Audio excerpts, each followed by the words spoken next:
ಬರ್ತೀನಿ ಅಂತ ಹೇಳಿದ್ರು. ಇಷ್ಟೊತ್ತಾದ್ರೂ ಯಾಕೆ ಬರ್ಲಿಲ್ಲ ರೀ? ಹೌದು ಸೀತಾ, ಅವರು ಬರುವಿಕೆ ದಾರಿಯಲ್ಲಿ ನಾನು ಕಾಯ್ತಾ ಇದ್ದೀನಿ. ಅವ್ರನ್ನ ನೋಡಿ ಬಹಳ ದಿನ ಆಯ್ತು ರೀ. ನೋಡ್ಬೇಕು ಅಂತ ಮನಸ್ಸು ಹಾತರಿತಾ ಇದೆ. ಅಲ್ಲ ಕಣೆ, ನೆನೆಸೋಷ್ಟ್ರಲ್ಲಿ ಅವರೇ ಬಂದ್ಬಿಟ್ರು ನೋಡು.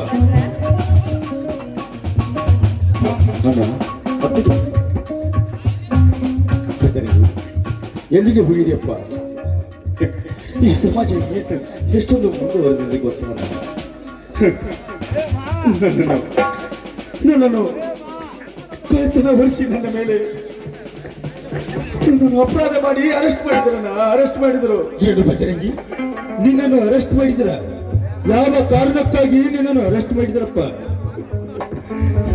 ಈ ಊರ ಆಂಜನೇಯ ಪುತ್ರ ಆ ರಾಮದೂತ ಹನುಮನ ಬಂಗಾರ ತುಡುಗ ಮಾಡಿದೆ ಅಂತ ಸುಧಾಕರ್ ನನ್ನನ್ನು ಅರೆಸ್ಟ್ ಮಾಡಿದ. ಅದಕ್ಕೆ ಇವಳು ಕೂಲಿ ನಾಲಿ ಮಾಡಿ ಕೂಟಿಗೆ ತುಂಬಿ ನನ್ನನ್ನು ಬಿಡಿಸಿಕೊಂಡು ಬಂದಳಪ್ಪ. ನ್ಯಾಯ ನೀತಿ ತರುವಂತ ನಡೆಯುವರು ನಂಬಂತವ್ರಿಂದ ಆ ದೇವರು ಎಷ್ಟೊಂದು ಕಠೋರವಾದ ಶಿಕ್ಷೆಯನ್ನು ಕೊಡುತ್ತಾನೆ ಗೊತ್ತೇ. ದೇವರ ದಯದಿಂದ ವಾಪಸ್ ಮರಳಿ ಮನೆಗೆ ಬಂದಿಯಲ್ಲ, ಅದೇ ನನಗೆ ಸಂತೋಷ. ಅದು ನನ್ನ ಕಾವೇರಿ ಕಷ್ಟಪಟ್ಟದ್ದು. ಹಾ ಕಾವೇರಿ, ಮೊದಲು ಈ ದುಷ್ಟರನ್ನು ಉಂಟು ಹಾಕೋದಕ್ಕೆ ನಾವೊಂದು ಪ್ಲಾನ್ ಮಾಡಬೇಕು. ಅದನ್ನು ನಾನು ನನ್ನ ಆತಿಗೆ ಹೊರಗೆ ಹೋಗುತ್ತೆ ಹೇಳ್ತೇನೆ. ಓ ನಿಮ್ಮನ್ನ ಸುಧಾಕರ್ ಮತ್ತೆ ಸಾಹೇಬ್ರೆ ಮತ್ತೆ ಸಂಚು ಹಿಡಿದುಕೊಂಡು ನನ್ನನ್ನು ಅರೆಸ್ಟ್ ಮಾಡಲು ಬಂದಿರಾ? ಇಲ್ಲ, ನನ್ನನ್ನು ಎಲ್ಲರೂ ಒಟ್ಟಿಗೆ ಅರೆಸ್ಟ್ ಮಾಡಲು ಬಂದಿದ್ದೀರಾ?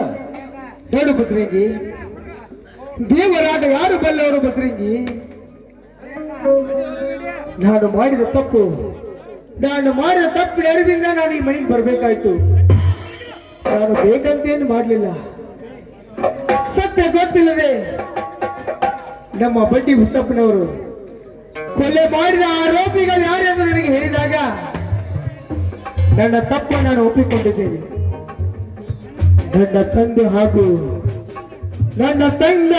ಹಾಗೂ ಇವರ ಹೆಂಡತಿ ಅಂಗನವಾಡಿ ಟೀಚರ್ ಹಾಗೂ ಆಂಜನೇಯ ದೇವದತ್ತದಲ್ಲಿ ಬಂಗಾರ ತುಡುಗು ಮಾಡಿದ ಬೇರೆ ಯಾರು ಅಲ್ಲ, ಅದೇ ನೀತ 3 ಕದಿಮರು. ಆದರೆ ಆ ತಪ್ಪನ್ನು ನಿನ್ನ ಮೇಲೆ ಹೊರಿಸಿ ನಿನಗೆ ಕೊಡಬಾರದ ಕಷ್ಟ ಕೊಟ್ಟೆ. ಅದಕ್ಕೆ ನಾನು ಇನ್ಸ್ಪೆಕ್ಟರ್ ಆದ ಚಿಂತೆ ಇಲ್ಲ, ನನ್ನನ್ನು ಕ್ಷಮಿಸಿ. ಇರಲಿ ಸುಧಾಕರ, ಇರಲಿ. ತಪ್ಪು ಮಾಡುವುದು ಸಹಜ, ಅದನ್ನು ತಿದ್ದಿಕೊಂಡು ನಡೆಯುವುದೇ ಮನುಷ್ಯನ ಧರ್ಮ ಅಂತ ಸಾರಿ ಹೇಳ್ತಾರ ಸಂತರು. ಅದೆಲ್ಲ ಹಾಗಲಿ. ಈಗಾರನು ನಿನ್ನ ತಂದೆಯನ್ನು ಕೊಲೆ ಮಾಡಿದವರು ಯಾರಂತ ಗೊತ್ತಾಯ್ತಲ್ಲ? ಶಿವರು ಬಸಪ್ಪನವರು, ಬಟ್ಟಿ ಬಸಪ್ಪನವರು.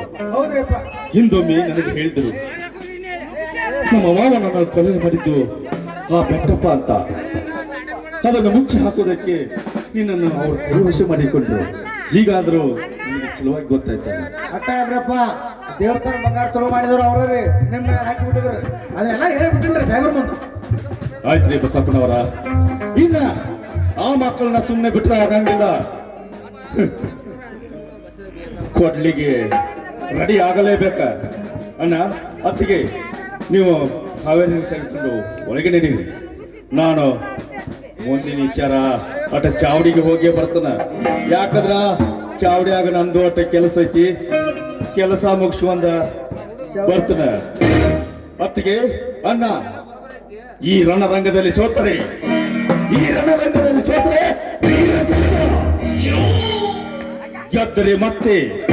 ಗೆದ್ದರೆ ಮತ್ತೆ ವೀರ ಹುಲಿಯಾಗಿ ಆಂಜನೇಯನ ಪುತ್ರ ಬಜರಂಗಿಯಾಗಿ ನಿಮ್ಮ ಮನೆ ಮಗನಾಗಿ ಬರ್ತೇನೆ. ಹೌದಾ ಹುಲಿಯ? ಆ ಮಾರುತೇಶ್ವರನ ದಯ ನಿನ್ನ ಮೇಲೆ ಇರ್ಲಿ. ಅವನ ಆಶೀರ್ವಾದದಿಂದ ನೀನು ಗೆದ್ದು ಬಾ ಕಂದ, ಗೆದ್ದು ಬಾ. ಆಯ್ತು ಅತ್ತಿಗೆ, ನಿನ್ನ ಆಶೀರ್ವಾದ ಇದ್ದರೆ ಸಾವಿರಾರು ದೇವರ ಆಶೀರ್ವಾದ ನಿಂತಂತೆ ನಾನು ಇನ್ನ ಇವರನ್ನು ಎಲ್ಲರನ್ನು ಹೊರಗೆ ನಾವು ಹೋಗ್ತೇವೆ. ಅವ್ರ ಒಟ್ಟ ನೋಡಿದ್ರೆ ಹೃದಯ ಸಮುದ್ರದ ಕಲಕಿಸಿ ಬಿಡಕ್ಕೆ ಅವ್ರನ್ನ. ಆಯ್ತ್ರಿ. ಹಾ ಸುಧಾಕರ, ನಾನು ಕಾನೂನು ಕೈಗೆ ತೆಗೆದುಕೊಂಡುತ್ತೇನೆ ಎಂದು ನೀನು ವಿಚಾರ ಮಾಡಬೇಡ. ಯಾಕಂದ್ರೆ ನಿನ್ನ ಶಿಕ್ಷೆ ಕೋರ್ಟಿನ ಮೆಟ್ಟಿಲು ಇರೋ ತನಕ ಅಷ್ಟೇ. ಅಲ್ಲಿ ದುಡ್ಡು ಕೊಟ್ಟು ಹೊರಗೆ ಬರ್ತಾರೆ. ಅವರಿಗೆ ನಾನು ಒಂದು ಶಿಕ್ಷೆ ಕೊಡ್ತೀನಿ. ಅಣ್ಣ, ಸುಧಾಕರ್ನ ಕರೆದುಕೊಂಡು ಹೋಗು. ಆಯ್ತಪ್ಪ, ಬನ್ನಿ. ಆಯ್ತು ಬದಲಿಗೆ ಆದಷ್ಟು ಬೇಗ ದುಷ್ಟರನ್ನು ಸಂವಾರಿ ಈ ಮನೆಗೆ ವಾಪಸ್ ಬಂದ್ಬಿಡು.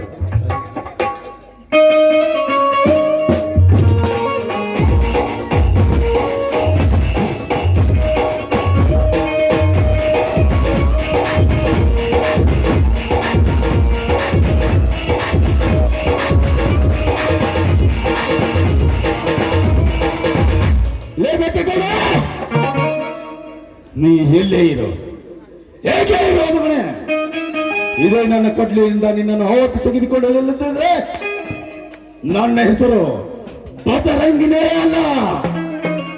ಬರ್ತೀನಿ ಮಗನೇ, ನಿನ್ನ ಶವ ಸಂಸಾರಕ್ಕೆ ಸಿದ್ಧತೆ ಮಾಡಿಕೋ.